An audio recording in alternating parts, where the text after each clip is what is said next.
بسم اللہ الرحمن الرحیم صلی اللہ تعالی علی خیر خلقہ وسلم تسلیما کثیرا کثیرا۔ حاضرین مکرم، محترم ناظرین و سامعین، ہمارے آقا سرکار دو عالم صلی اللہ علیہ وسلم کا ارشاد پاک ہے، کل عمل ابن آدم لہ الا الصوم فإنہ لی۔ یعنی سرکار دو عالم صلی اللہ علیہ وسلم ارشاد فرماتے ہیں کہ بنی آدم یعنی انسان کا ہر عمل خود اس کے لیے ہوتا ہے سوائے روزے کے۔ روزے کا جہاں تک تعلق ہے وہ میرے خاطر ہوتا ہے، یہ اللہ رب العزت کا ارشاد ہے کہ بندے ہر نیکی اپنے فائدے کے لیے اور اپنے لیے کرتے ہیں، مگر روزہ ایک ایسا پیارا عمل ہے کہ بندے وہ صرف میرے لیے کرتے ہیں۔ تو ویسے تو اگر ہم دیکھیں تو حضرت ابو عبید رضی اللہ تعالیٰ عنہ فرماتے ہیں کہ بندہ مومن کا ہر عمل، پھر مومن کی ہر نیکی اور کار خیر، یہ سب بھی اللہ ہی کے لیے کیا جاتا ہے۔ بھئی اگر اللہ کے لیے نہ کیا جائے تو نیکی بنتی نہیں۔ تو ہر عمل، چاہے نماز ہو، روزہ ہو، حج ہو، زکوٰۃ ہو، خیرات ہو، صدقات ہو، یہ صرف اللہ کے لیے کیا جانا ہے۔ تو اللہ کے لیے جو نیکی کی جاتی ہے وہی مقبول ہوتی ہے۔ مگر یہاں حدیث پاک میں یہ کیوں فرمایا گیا کہ روزہ میرے لیے رکھا جاتا ہے؟ تو اس کی تشریح کرتے ہوئے آپ فرماتے ہیں کہ روزے کو اللہ تبارک و تعالیٰ نے اپنی طرف منسوب کر کے یہ اس لیے فرمایا کہ روزہ میرے خاطر رکھا جاتا ہے۔ یہ اس لیے فرمایا کیونکہ روزہ ایک ایسا عمل ہے کہ اس کا اجر و ثواب پروردگار عالم فرشتوں کے ذریعے نہیں دلواتا، بلکہ خود اپنی ذات کے ذریعے سے اجر و ثواب عطا فرماتا ہے۔ تو اجر و ثواب جب اللہ رب العزت روزے کا عطا فرماتا ہے تو اس کا ذرہ برابر بھی اظہار فرشتوں کے سامنے بھی نہیں فرماتا۔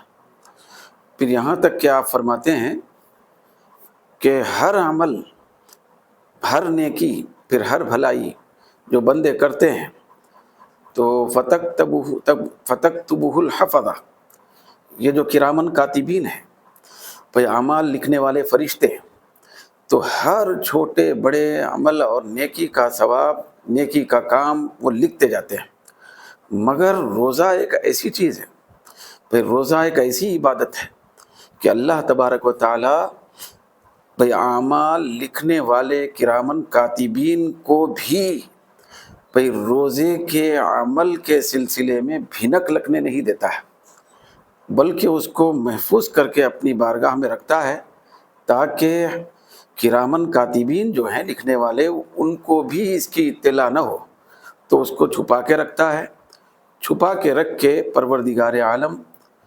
بھئی اپنی طرف سے اپنی جانب سے کسی فرشتے کو تک اس کی خبر ہونے نہیں دیتا، وہ بطور خاص اپنے پاس رکھ کر اپنی جانب سے بے انتہا ثواب عطا فرماتا ہے، پھر اس کا اظہار کسی دوسرے کے سامنے کرتا تک نہیں ہے۔ تو اسی لیے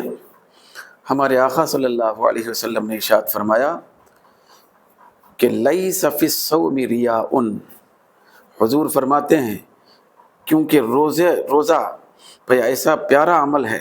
کہ اللہ تبارک و تعالیٰ روزے دار کے روزے کے عمل کو اپنی بارگاہ میں چھپا کے رکھتا ہے، اور چھپا کے ہی ڈھیروں ثواب عطا فرماتا ہے، بے حساب ثواب عطا فرماتا ہے۔ تو اس لیے روزے کے اندر کسی قسم کی کوئی ریاکاری اور دکھاوا نہیں ہوتا ہے۔ بندہ اگر مسلسل مہینہ بھر بھی روزہ رہے، 2 مہینے تک بھی مسلسل روزہ رکھتے رہے، جب تک کہ وہ اپنی زبان سے خود نہ کہے کہ میں روزے دار ہوں، کسی بازو والے کو بھی، کسی دوست کو بھی، کسی رشتہ دار کو بھی روزہ رکھنے کی اطلاع نہیں ہو سکتی۔ تو چونکہ روزے کے عمل میں حد سے زیادہ پوشیدگی ہے، حد سے زیادہ ریاکاری اور شہرت سے دوری ہے، تو اسی لیے روزے کا جو ثواب ہے اس کو اللہ رب العزت اپنی طرف سے بے حساب عطا فرماتا ہے۔ تو چونکہ روزے کے اندر ریاکاری کا شائبہ نہیں ہے، دکھاوے کا شائبہ نہیں ہے، دکھاوے سے دوری ہے۔ تو اسی لیے اللہ رب العزت فرماتا ہے کہ ہر عمل بندے کا وہ اس کے لیے ہوتا ہے، یعنی اس کے اندر ریاکاری آ سکتی ہے سوائے روزے کے، کیونکہ روزہ صرف بندہ میرے لیے رکھتا ہے اور میں خود اس کو ثواب عطا فرماتا ہوں اور اجر عطا فرماتا ہوں، تو اس کے اندر کوئی ریاکاری کا تصور نہیں ہے۔ تو بہت حد تک روزہ ریاکاری اور شہرت سے دور ہونے کی وجہ سے روزے کے اندر بہت زیادہ برکتیں پائی جاتی ہیں۔